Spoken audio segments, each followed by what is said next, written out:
Well, today's episode is going to be a follow-up of the last episode. I am very excited. We were talking about the last episode with some different people, and they had so many questions. Yep. And then we realized, oh, well, we actually need to go even deeper into the topic because it's bringing up a lot for people. And I think it's because it's such an unexplored territory, and it's a gorgeous territory. And that is the territory of the cervix. Yes. So this episode, however, as opposed to the last one, which focused on like what's the cervix and what does it mean for a woman, yes. We're going to be talking about, well, what's the cervix for men and what's in it for them. In relationship Yes. to the male experience of this very unusual body part that often gets avoided and is randomly contacted. So, well, first of all, let's just start off because we don't know if anyone's seen the last episode. Is like, what is the cervix?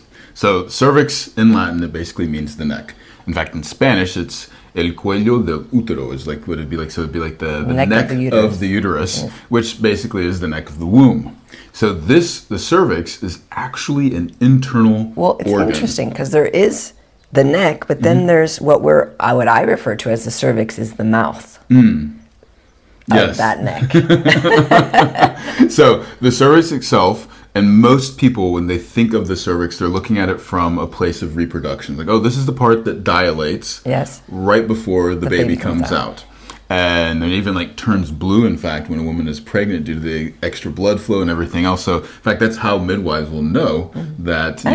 Doctors know that a woman is pregnant. So, some cool stuff. But in this episode, we want to be focusing on not just the cervix as a part of reproduction, but actually as an important part of one's system of pleasure. Absolutely. So, when you're talking about its ability to open, in fact, like you said, like the mouth of it, that means that during sexual arousal that the cervix will actually be able to descend, not just pull away. This right there is a huge difference between what we're being taught around a woman's pleasure system. Well, first of all, and we did address this in the last episode, but I want to restate it, is that so many people are like, why do we even bother with this thing? Whether it's a professional who is looking at cervixes all day long, like a doctor or an OBGYN, they're like, why? Unless there's a problem with it, why are we worrying about it? Or just in regular sexual, like I don't think it's the highlight of pornography. So people don't really know. Some people don't even know what it is. I've never even heard of it. No, there's just sort of that like strange little niche of porn where it's like, oh, let's have a speculum and basically spread her open and then be able to see this part of the cervix. Clearly, so I don't watch but anyways, I want to continue though with the what though, which is this little mouth. Yeah. So it is able to dilate and open. Now, from a pleasure system perspective, this means that the cervix can actually lower, it can open, it can latch on and literally start to suck on and create added stimulation to the penis. And from a guy's perspective, this is just one of the most intense pleasures and sensations that you can begin to experience. Can we unpack what you mean by that? Because just saying it's the most intense pleasure for a guy doesn't give any like descriptive context. Okay, so hold your hand like this for me. This hand here. We'll use this vagina. I'm going to have you do it this direction here. So this is the vaginal walls. Okay. And then the cervix doesn't come in from this end right here. Yeah. In fact, it comes more down from this angle. And when there's the room and space and arousal, it actually descends this way and then heads in towards the entrance of the vagina. So it has this really lovely scoopy movement. Precisely. Now, so bring the penis in like this. My penis? They meet literally right here. And then it dilates, it sucks onto the head of the penis, and then it actually can then pull up and suck or come down and even pulse into. Absolutely. Isn't that cool? The penis is so cool. Most people think of the cervix as, oh, this is the place that I'm going to avoid because there's pain, and that isn't just for the woman. Also, the guys, like, you have guys that are, let's say, a conscious lover. They will try and actually avoid the cervix because they're like, oh, I don't want to create pain. Yes, because it again, in regular sex, just normal sex that people they just do naturally. The one time you do contact it is often through intense thrusting, doggy style is the big one where this can happen, and it hurts. I don't know if it is the body posture you'll see when that happens is this. And I don't know if it's comparative to being kicked in the balls, but it hurts so much, and it can hurt for days and into weeks. The body reaction is the same. It goes into the gut. Yeah. You curl over. You can feel nauseated. You literally can feel like you need to throw up. You lose your breath. And the reason I'm bringing it up is just for men to be able to relate precisely to this sensation. So an unskilled lover bangs into it, and you'll hear this in all kinds of, popular music. It's like, oh, I beat it up, I went deep, I hit it hard, this type of thing. Yeah. Then you have your conscious lover, which is like, oh, this is the part that's really sensitive, so I'm going to avoid it. Yes. And then you have your masterful lover. And so all of you out there, if you're wanting to be a masterful lover, it is learning how to invite down the cervix. It is how to engage with it, because the sensations that are created, not just in the woman's body, but also in the guy's body, are absolutely tremendous. I didn't want to know so much more. So let's rewind. You said it's an intense, pleasurable sensation. Well, that gets back to that little mouth activation there. So in the cervix, there is an exterior Oz and an interior Oz. Okay. So EOS and IOS. That sounds a little technical, but stick with me here. So let's go ahead and have the cervix again. Well, that's your vagina. Let's go like this here for me with the other hand. So right here is, let's say, where the cervix is dilating. Yeah, it actually does look like a penis head, but unlike a penis head, though, it actually kind of like, it opens. So right here, there's going to be an external Oz, which if you were to go in, and you're not going to be able to go all the way in because to the womb, because then there's this internal Oz. So if the womb's up here, where the womb comes together on the back side of the neck of the cervix, so if this was the womb, here would be an Oz, where from this perspective, it only opens if there's a baby coming out. Inner Oz. My inner Oz. But it's going to stay closed. So you don't have to have this worry about, oh, I'm going into the womb. Well, but then that external Oz, though, that's the one that starts to dilate and open. And it can actually open up and then bring a finger in. I want to just have a side note. Or a penis. Side note here is that there are prostitutes in Thailand who are specifically trained with the trick to open their cervix and swallow the penis. So it is interesting, and I'm not advocating for this, but I just think it's interesting that the cervical dilation can be actually a trained thing. Yes. So I'm just saying that so that we understand the range of what's possible. I'm not saying we need to go there, but the range of what's possible. And you may just naturally start to feel this tiny little dilation, even if it's not like bringing anything deeply in, just as you said, it creates a suction. Well, and it's different too, if you are before having children or after having children, the amount that it opens, it still happens. Is post more flexible? Post, it seems to be more flexible in what I've noticed. However, though, in terms of the sensation that's created and the fact that it's still happening, does not matter if this is pre or post having children. Amazing. It's absolutely incredible. I'm imagining too, fast forwarding to a couple that wants to have a child, that learning this skill would be super helpful. One, to induce labor at the appropriate time that it needs to be. But two, during the actual act of giving birth, that there's a connection with this part of the body, so it's not such an alien experience or a scary experience. It can become something very, you hear about women going to what's called the birth portal, which is a very transcendent, psychedelic, like they even talk about, so many women report seeing past family members that have passed on, coming and talking to them. And so can you give a little explanation what you're talking about? This is as a woman is giving birth. Cervix is dilating. She's going through the pain pleasure process of dilation.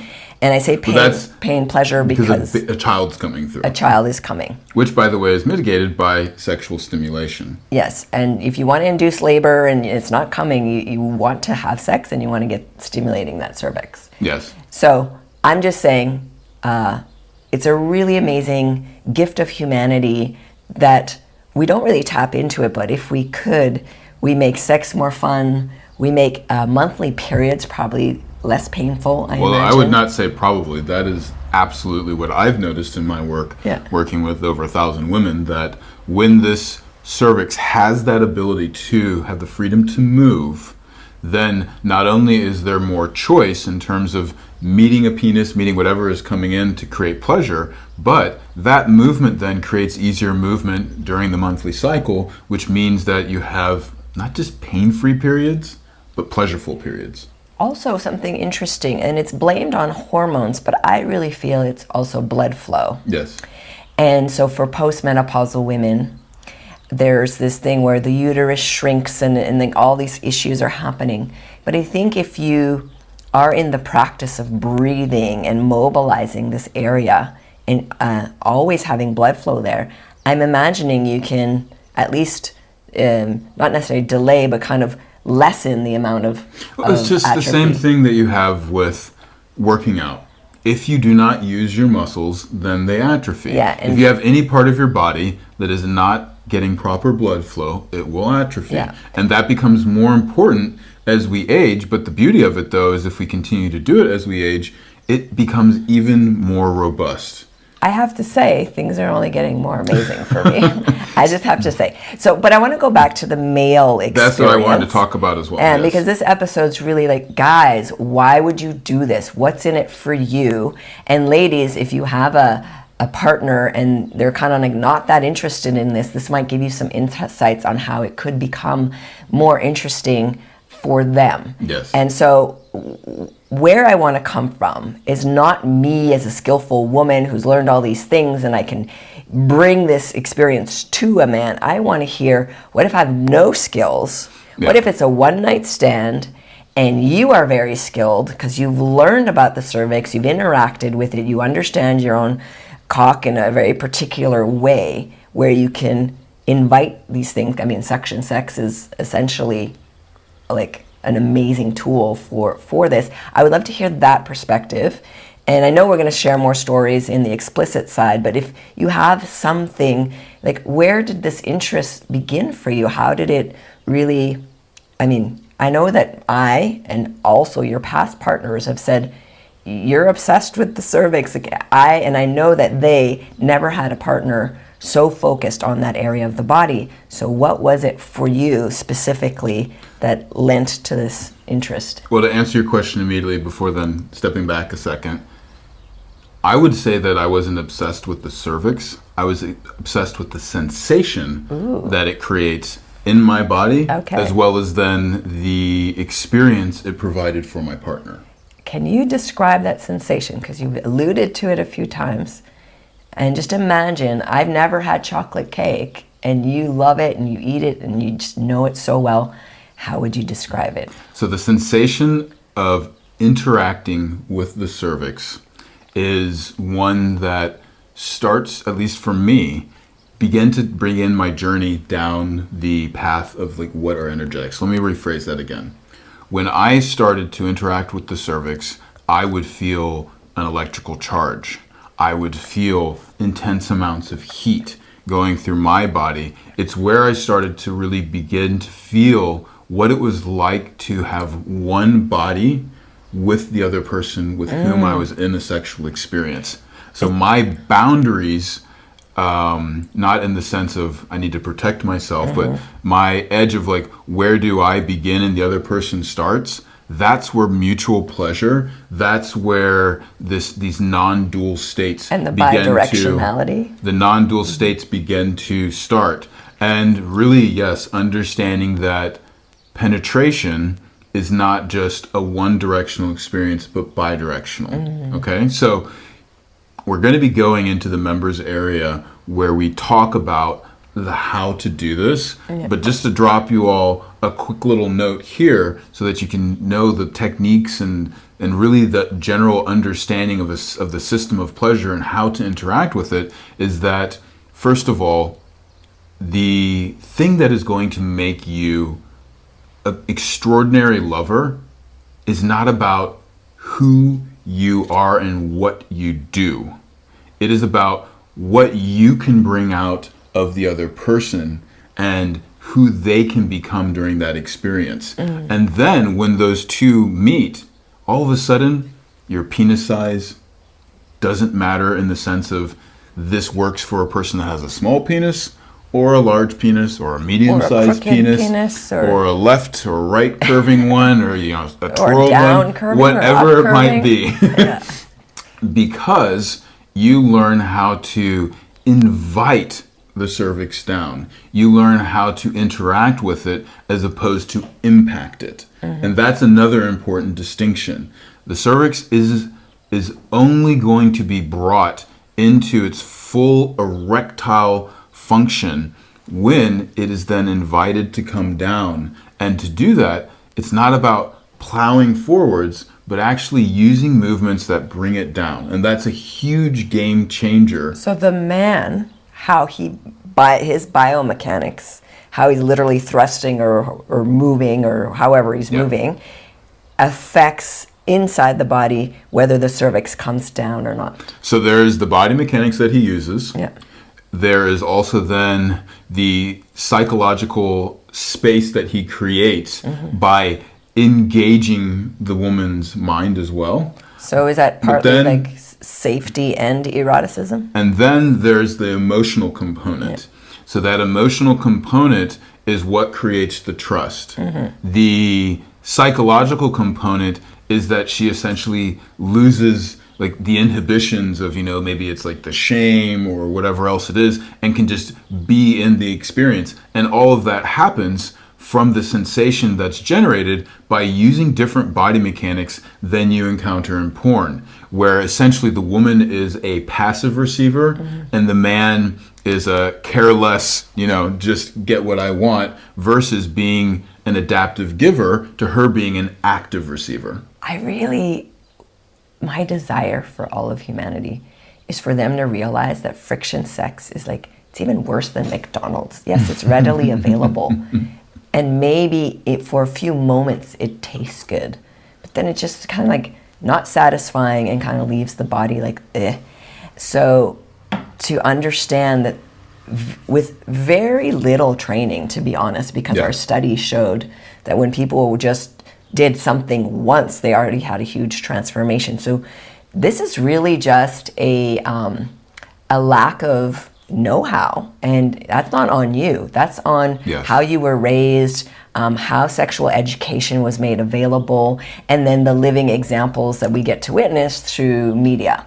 And so by just some very basics, which in Embodied Love University, we have made a foundational training that has 5 pillars, a lot of training within each of those pillars, that will successfully already put you in a place where sex is going to be completely different. And it's going to feel amazing, not just for your partner, which is a lot of times, I think, the motivation for men, but also for you as a guy. It's going to be, I think you just keep wanting to have sex more and more and more, as far as I can tell. Completely. This is what you need to understand, men. If a woman is protecting her cervix from you, then she is not fully available to you. Now that's the negative framing. The positive framing is when her cervix comes down, you feel deeply trusted and you get the visceral experience of being desired and actually chosen by her body. And the sensation of that is incredible. It's multifaceted, isn't it? The emotion of that is incredible. And this here, so we're going to now a bit of the why you would want to do this. It creates a tremendous mutual pleasure experience between the two of you. You start to realize the power that actually is within your cock, what you are able to, with her, begin to unlock in her body, which already flies against the advice that, penises, and penetration is just for a man. Yes. This is how you then create mutual pleasure. And then also the ability to create deeper bonds and intimacy between you and another person. Okay, because it's a pet peeve of mine, so I'm just going to say it and then we'll keep move on. But every day I see posts from people who really feel that there's a righteousness in it, in that it's not all about penetration. Yes. But I am sorry, when I am alone and there's nobody around and there hasn't been anyone around for a while, guess what I start to do more of? I go in. Yes. I go in, and there's a reason for that. A natural impulse to understand the inner landscape and to claim that inner landscape as a woman, to penetrate, to go into that part of our being. It is designed to open us to more creativity, to more confidence, to be able to access transcendent states. These are very important in a world that's trying to keep us down and afraid and depressed and like compressed and just uncreative. So penetration is absolutely essential. It's not just for men. Even if there's no men around, going into that landscape and activating that is so crucial. The problem is, though, is how we've been doing it. Yes. So how we've been doing it, that's how I feel about it. I don't want it. I do not want that. I'd rather be alone the rest of my life than have that. Well, when they talk about the orgasm gap, they set it up as if it is a heteronormative problem. However, we've worked with homosexual couples, and it is a penetration problem. Whether it's with gay men or with lesbian women, does not matter because the mechanics of penetration as it is create the avoidance of the cervix, and there's only kind of this idea that we need to squeeze for having pleasure. Yes. We need to elongate the vaginal canal. When you learn the body mechanics, that even if you don't interact and touch the cervix, those body mechanics, this way of reaching down with the cervix, and as a man being able to invite this down to be met by you, this is what makes penetration feel alive. This is how you elicit an entirely different female response through the act of penetration. I have to say, as a man having this skill, your cock becomes something highly addictive. I mean, it's just like, I just want more and more and more. And not in a negative sense of that, because there is satiation with every experience. But it's almost like, it's like that wonderment of life. You're just like, that was so good. I love swimming in that beautiful sea. I didn't want to do it again. It's not like, oh, I swam in the sea, I'm good for the rest of my life. No, I swam in the sea, I'm like, oh, that was so amazing. I want to get back in there. And so that's that feeling of really being able to have satisfying sex, not just for one person, but that mutual satisfaction. Well, when you eat junk food, you can get that quick experience. Yes. You get the sugar high, you get the grease or whatever else it is, and then you're in this really like kind of comatose state.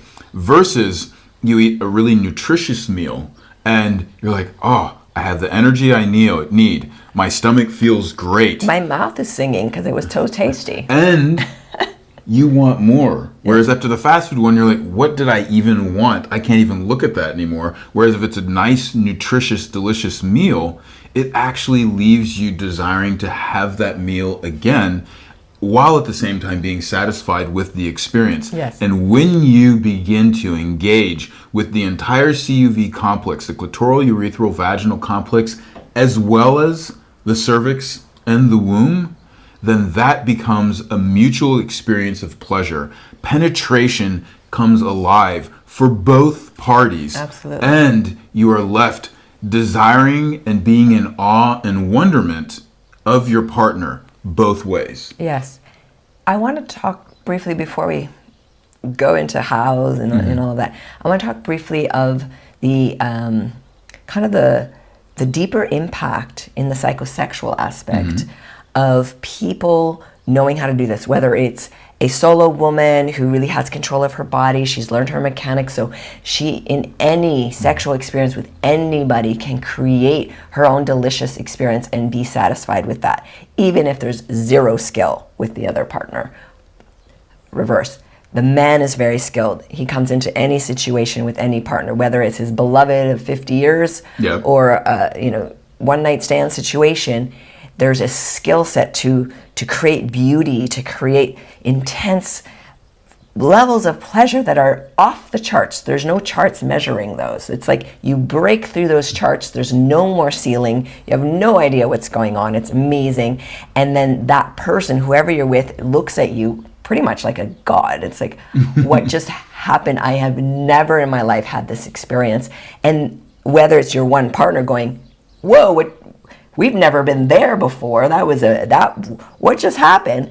Over and over again. Or as I said, in one night stands or more casual experiences with partners, still having this. And why wouldn't we go for that gift, that deep, deep gift? So on a psychosexual level versus two beggars trying to there's nothing in the bowl and they're both trying to beg from each other, but there's nothing there, versus two people with gourmet plates. It's way more interesting. Now, if there's one person with a gourmet plate and the others doesn't know yet, well, then you can kind of open up their world. There's something else available, and maybe they'll get curious and maybe they'll start to also explore. So I just think that there's a lot of beauty that's missing. People are going to have sex no matter what. Why not make it impactful, deeply mutually satisfying, something that leaves you when you step back into work or handling your family or doing whatever. You're well-resourced, you're more resilient, you're more joyful and playful. As adults, we forget to laugh, we forget to play, we forget that this is meant to also be fun. And so when the head of the penis and the cervix come together and the hearts, your heart space, whether you're in love or not, it doesn't matter, that opening of the heart space where you start to feel joy for no reason and enthusiasm for being alive, that I think is the biggest internal pharmaceutical medicine we can give ourselves, because there's so much sadness, so much depression, so much just fear and anger. And so if we can dose ourselves with the positive hormones and the positive neurotransmitters and go into our own self-induced psychedelic states on the regular, then we bring back what it really means to be a human being and to give our lives deeper meaning. And I think this is why I'm so passionate that people learn about the cervix, that men understand this is not just about women's pleasure. That's already extraordinary, what can happen in a female body. But in a male body that has this experience, who you are as a man, how you see women, how you see the person you're in love with, I think there's a new level of awe, of reverence, of respect, of curiosity. I don't know, maybe you can speak to that, but that's my sense. And so I do think that it's a worthy cause. So let's talk about the why for men. Okay? So this is the biggest motivator when coaching men, is either how they can have more pleasure in their body or how a partner can have more pleasure in their body. And when it comes to the cervix, you need to understand that the cervix is not the end of the vagina, it is the threshold to deeper states of pleasure. It's also the beginning of what our good friend Dr. Lauren Davis portrayed and showed us with medical anatomy, that the uterus is a literal portal.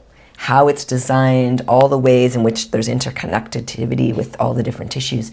And I thought, wow, we're barely scratching the surface of the awesomeness of this. Yes. So ask me some questions, but I'm going to continue with a little bit in terms of what a guy experiences. Yes. Now, first of all, a guy is going to be able to actually last longer because this introduces you to another way of moving that isn't this sort of porn style interaction that you see where you're just banging and essentially turn it into an average of 3 to 5 to 7 minutes, which is the average sexual experience that a guy lasts. So just being able to last longer while feeling more pleasure is a revolutionary concept. There's a program called YAFAP where guys can start to train themselves with this, but then when you are interacting, such as we have in 9 Dates or 9 Naughty Nights, then you start to learn a different body mechanic that actually both creates more pleasure, but also then allows for the pleasure to last longer. Yes. It's not just about lasting longer in time. You want longer lasting pleasure, and you want to do it by feeling more, not less. Well,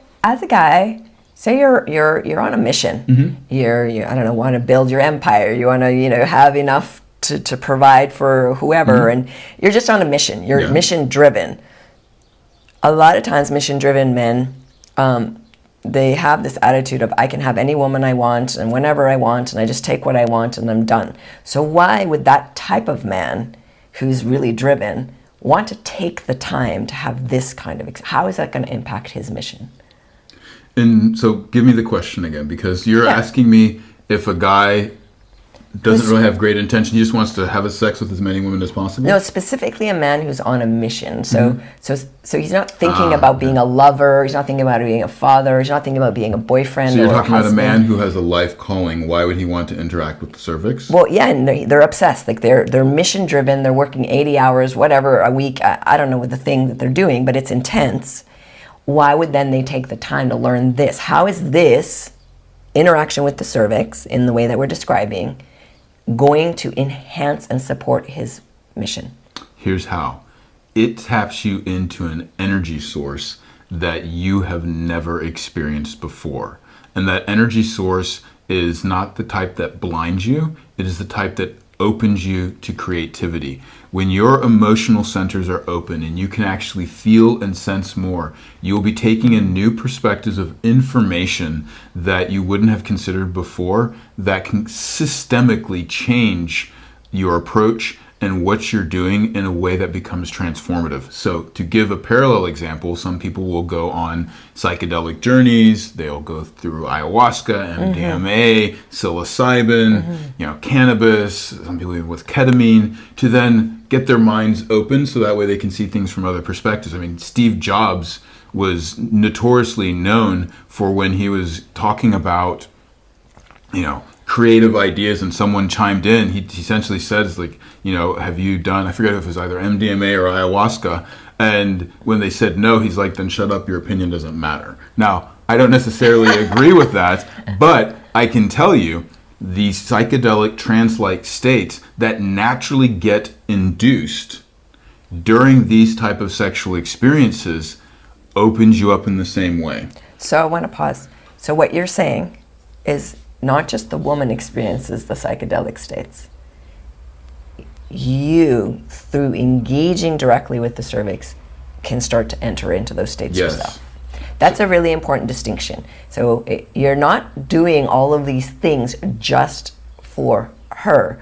There's a mutuality to it. You're both going to benefit from it. Yes. There's also another basic one as well, is that when you interact with your partner this way, the place of respect and reverence and joy that you encounter with that other person, whether it is just a one-off experience and then the two of you have decided that you're just doing this for the sake of creating mutual pleasure, or if it's in your 40, 50, 60-year relationship, the intense experience of being able to move beyond just your own body and feel into another person opens you up for just a reverence for life. And now how does that interpret into your calling?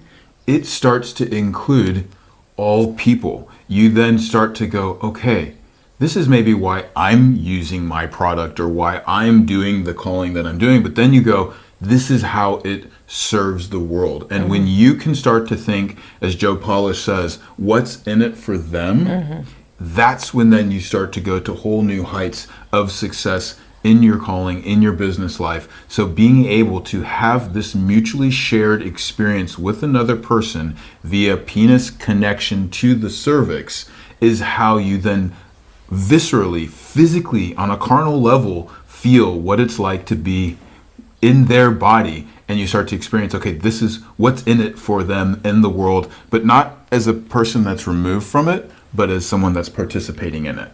I just had a flash of us being at like really stuffy business conferences and like, all right, everyone, in order to 100x your business, you're gonna need to learn to move your body differently in intimacy. Let's stand up. We're gonna get those hips loose. So I just had that flash. I thought move differently, perform differently, and then have different results. But I mean, it's quite simple thing. The level of depression and suicide rates for men right now is growing exponentially. And I feel strongly that when a man can have access to this. Now, I want to be careful here because I'm making it sound like all men, you need to go plug into a cervix to get this. So I would like us to just have a little caveat to this conversation. But I really feel because of what happens to all the neurotransmitters and hormones in this particular type of expanded consciousness sexual exchange, it can really heal these depressive cycles. And I'm not saying that it'll be instant, but I am saying, like, when you start to pop open that one part of your brain that is connected to wonderment and awe, we need that. That is medicine for a human being. To remember that, to experience it daily, that gives you the meaning for being alive. And so many guys, I mean, you know the experience, and if you're partnered with a man who's very mission driven, sometimes you get so focused on the mission that you can become depressed. You lose perspective on, like, well, what is the greater purpose? How does this even feel to me? So on the most basic level, the amount of natural joy it creates in your being starts to then give meaning and purpose to your actual calling. What's the point of going through and marching through it if there's no joy in it? If not even just at the end of the road, but throughout the process. Yes. So this is a way that you can then access joy. Now, you mentioned something about loneliness and depression as well. Another thing that men really struggle with is performance anxiety.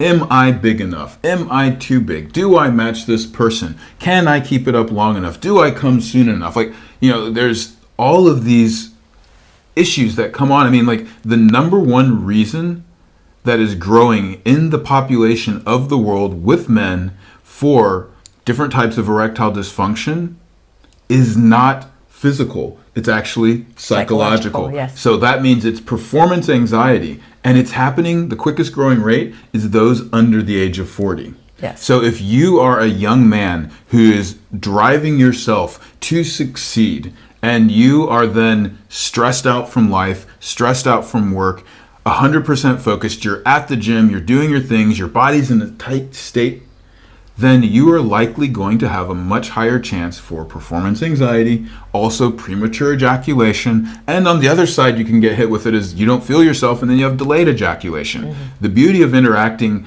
with the cervix, as well as moving this way, is that it takes that performance anxiety out of the way. And you start to realize it is the unique gift that you are bringing to the experience that is the gift. So you don't have to try and be the guy that maybe you're watching in porn or, you know, the superstar athlete or whatever. You are more than enough, and that unique imprint that your being brings to a woman is that unique gift that no one can imitate, and she gets to then interact with her uniqueness. And when those two things come together, you have a tremendous experience that is unique. Yeah, I would have to agree. I think that finding your own worth and value as a human being and allowing sexuality to amplify that versus take that away, I think is really, really crucial. Well, I'm starting to get like excited to talk about some of the juicy details. Of the house stuff? Yeah, I want to get into that. So, well, just to summarize though, why you're going to want to begin to explore the cervix, or if you have a partner or you know a woman, there is this amazing program called AWE that we are creating, which is for women to begin to explore and activate this part in themselves. What is going to make you an amazing lover is actually getting out of your own way and getting out of her way so that she can come more online to who she is. And this program here is designed for a woman to be able to learn about her and her anatomy. And then she can even take you through that program with her. It's a follow-up of Awaken the Sensual Woman. And we've had women who've invited their men into that program. And the level that you then are going to learn by being able to trust what she's saying is not just what she doesn't want, but what she does want, is going to take your lovemaking to a whole new level. You'll get completely new insights into her body. And there is nothing more powerful than guiding a woman into being an active receiver as opposed to being dominant so that you don't have to listen to her. Yeah, I would agree. So joining AWE, I'm guessing there's going to be links with all, wherever this podcast is hosted, we're going to be having links in the description. So please look there, because that's where you'll be able to access it. Otherwise, embodiedloveuniversity.com, that's where the foundationals are, the YAF app that we mentioned, the 9 Naughty Nights.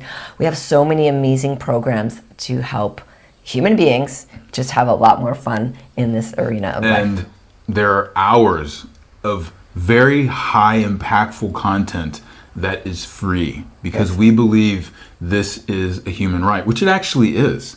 This is a human right to have a comprehensive sexual education that brings sexual fluency that goes beyond just your how you identify, but what are the pleasure mechanics of your body as a system of pleasure, the psychological mechanics of it, as well as then the human right for pleasure. Absolutely. So check that out. And if you want to hear, if you want to hear the explicit side, on this side we go deeper into the how. We tell real stories, our own life, clients' life, our past experiences, and we also do an erotic insert that is an audio of us enacting whatever it is that we talked about for so that this episode. time we're going to be talking about, well, not talking, we're going to be recording ourselves experiencing cervical pleasure, and not just for you. Yeah, but for me as well. Exactly. I'm looking forward to that. Well, let's switch over. So now we're going to dive into my favorite part of doing the podcast, which is all the juicy stories. Aaron, you are definitely a lover of the cervix. You've had plenty of experiences.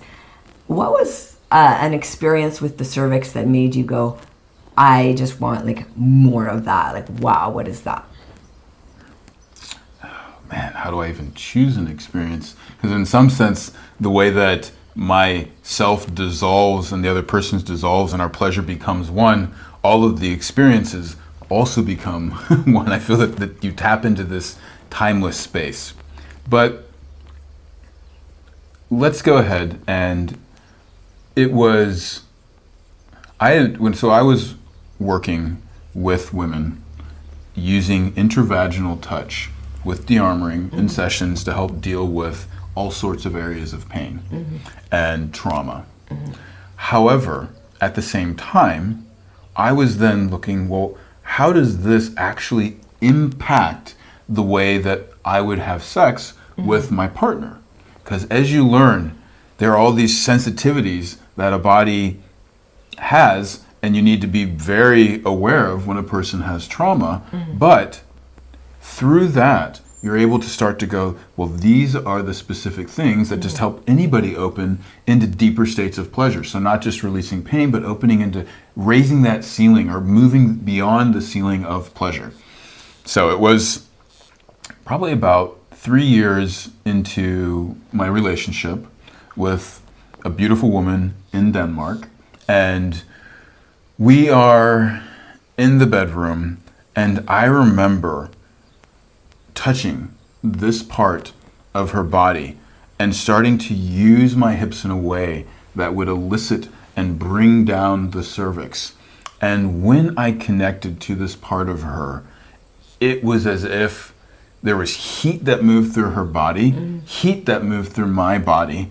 There was this instant magnetism between the two of us. Time became not a factor. We didn't know where one person began and the other person ended. And the tremendous amount of pleasure and sensation, and specifically what I remember were the sounds that came out of her body. It was, she literally had tears of joy. She ended up going into these writhing, pleasurable movements. And it was as if the sounds that were coming out of her were the things that were moving her body, as opposed to, being in the performative state where it's like, oh, I'm going to move this way, or even thinking technically, I'm going to do this, or here, let's make this sound to turn on the guy. It was the sounds that were coming out of her were then causing a vibration in her body, a vibration in my body, and her whole body sunk up with that sound. And it was as if her heart became as large as the galaxy itself.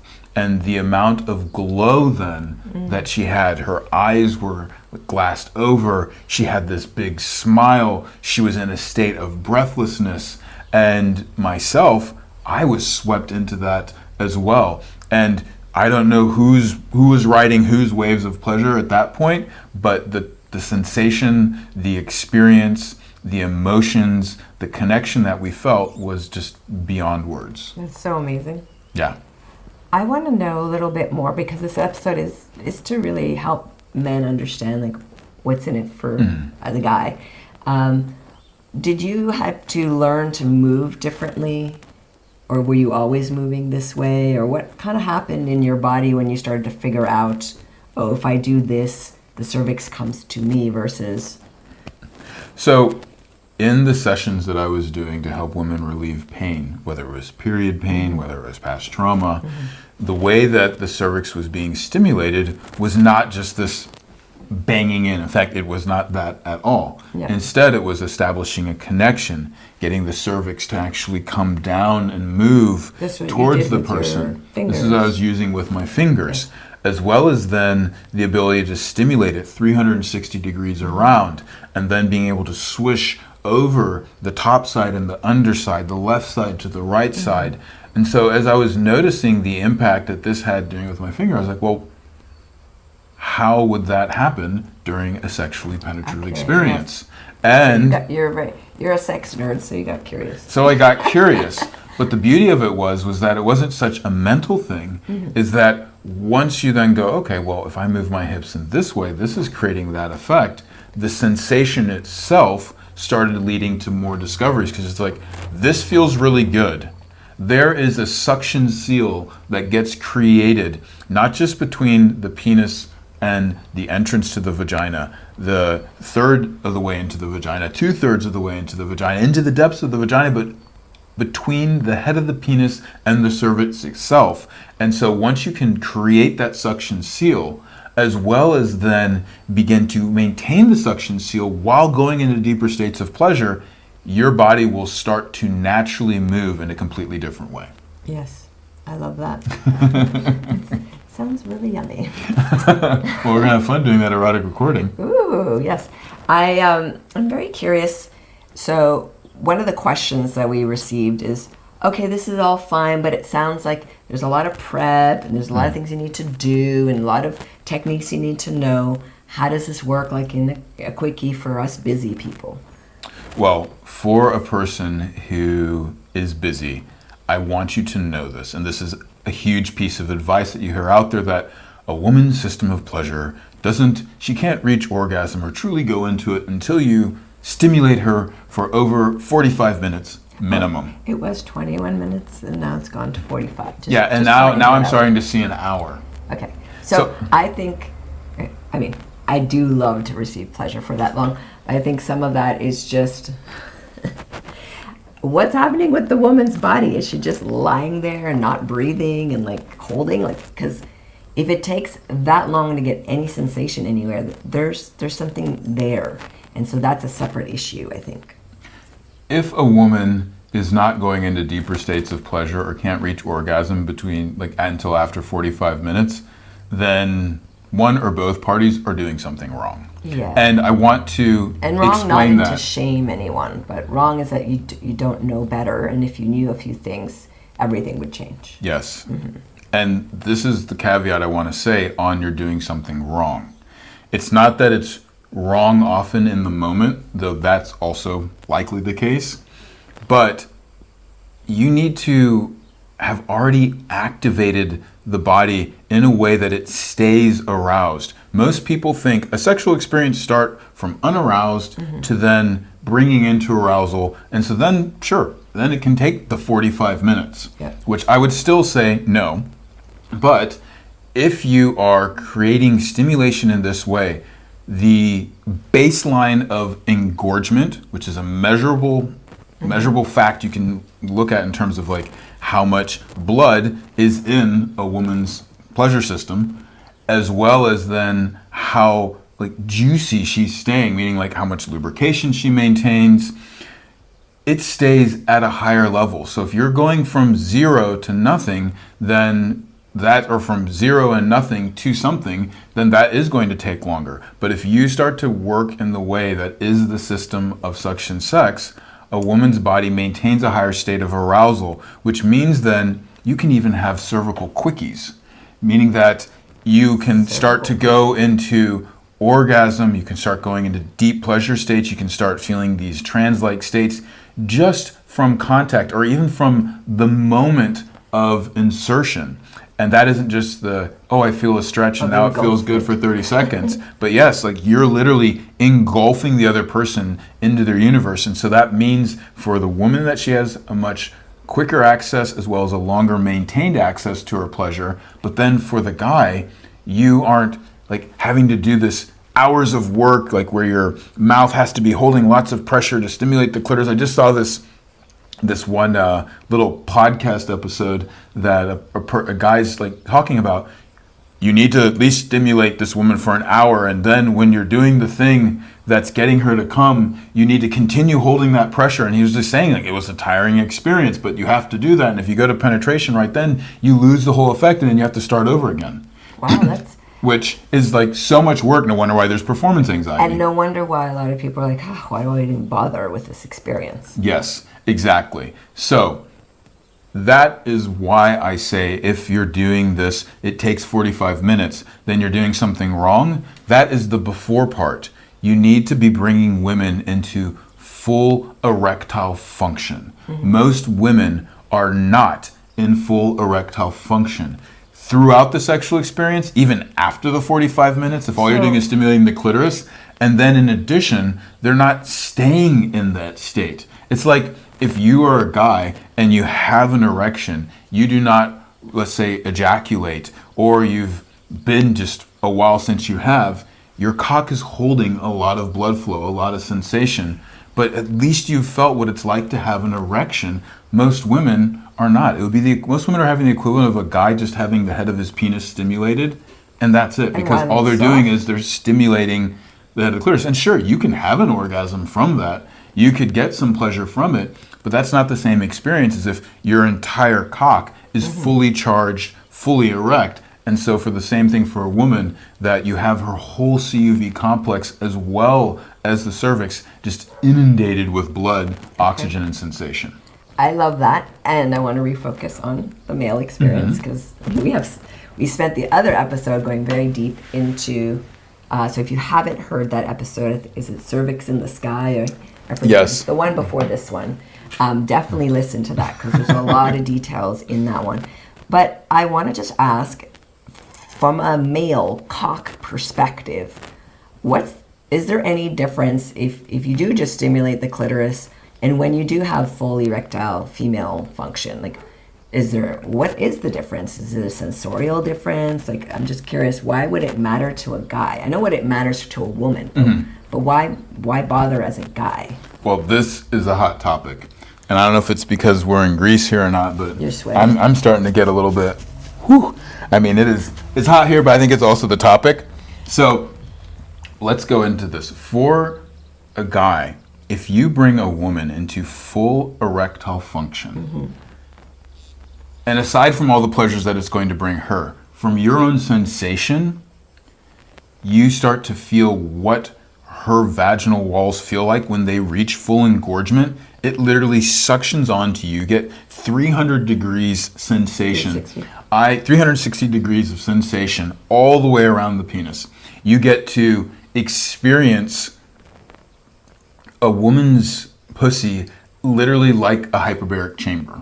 I mean, it's like the pressure is all the way around, and it doesn't come from this place of being tense, of being tight, of trying to squeeze. Her whole body stays in this fluid motion. So visually, it is beautiful. Sensationally, it is beautiful. The emotions and impact that you get to feel inside yourself is absolutely stunning. But just from like the biophysiology, like there is this sucking that starts to happen, and her pussy essentially feels like a mouth. A lot of guys are like, I actually kind of prefer a blowjob over sex. Well, if you're one of those guys, and even if you're not, this is how her pussy becomes a mouth. This is how her temple comes alive. And I use the word temple because this is a place that, you sing praises to whatever you sing to. Well, the pussy's literally like, whoa, like singing on your cock. And you will feel these deep quivering states within her being as she starts to tremble in pleasure that sends ripples of sensation up through your body. And it can feel like water. Like if you've seen whitewater rapids, imagine whitewater rapids but like flowing up your stomach and through your front side. And I don't want to always use those descriptors because they can feel different. Yeah, it's probably and different levels of intensity. Flavor. The other part is that it feels it can feel electric, sort of as if here's your penis. There's like this static charge of crackling energy that is completely around the penis, and it is being generated between the two of you. And we had one client, I really love this description. He's like, it's that sensation that you just can't get enough of. Yes. I want to just kind of popped into my head a quote from my first boyfriend, long time ago. And he and I broke up because he wanted to have experiences with other women. And I was like, okay, then go do that on your own. I don't want to be part of it. And so he did. And somehow, inevitably, we came back together because there was a lot of chemistry there. And he'd had his experiences. I said, well, what was it like? And he said, it was weird, but it felt like their vaginas were just like hollow, empty spaces. There wasn't much going on there. And so sex, yeah, it was hot because it was a new person, but it wasn't really that exciting. And we're talking early 20s. We're not talking like this is a young person dating young people saying that there's vaginas just don't feel like there's much going on. And then with me, I was asking, well, what's the difference? It's like there's this, I don't know, a lot of movement, a lot of texture. And I think partly it was just because most of us women are taught that clitoral orgasm, clitoral stimulation is the way to be sexual with ourselves or others and be satisfied. But I was always, from very young, putting fingers inside and really moving my body around my fingers from at least as young as 5, as far as I can remember. And so I think that there was a development of what you're talking about, female engorgement, all the way in the past. And so I think that's the main difference. Well, I want to speak about this aliveness because that is a whole other part of the sensation that you get to feel as a guy when a woman reaches this full erectile function and the cervix becomes active. Sensationally, where we're being taught to, women should do Kegels, women should have a tight pussy, women should squeeze. That would be like a hand squeezing around your penis. Death grip. Great. And some people go like, oh, it even feels like I'm in a headlock. And that's the kind of pinnacle of an experience that a woman can give a guy and that a guy can experience with a woman. Yeah. The difference with this would be, have you seen Under the Sea how everything is moving and flowing all together in unison, and there isn't one part of the seabed that isn't alive and active? And if you look at like sea anemone or kelp, like it has this incredible movement. So when you are inside a fully activated and empowered vagina, it's as if all the walls are moving in unison, but independently. And I mean, just last night, I was interacting with your cervix, first with my hand and then with my cock. And other times it's without the hand, just the cock. And we could be moving fast or we could be moving slow. And it just felt that everything was being stimulated in its own rhythm.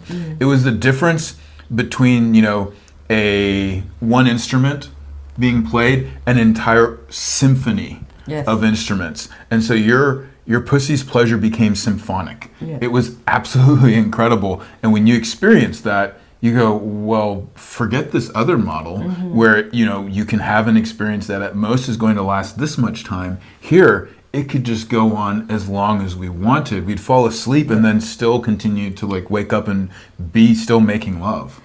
The one thing that was noticeable about last night's experience for me was there were really intense moments of movement. Yes. But then there were moments where we didn't move at all. the movement was internal. We were breathing into each other.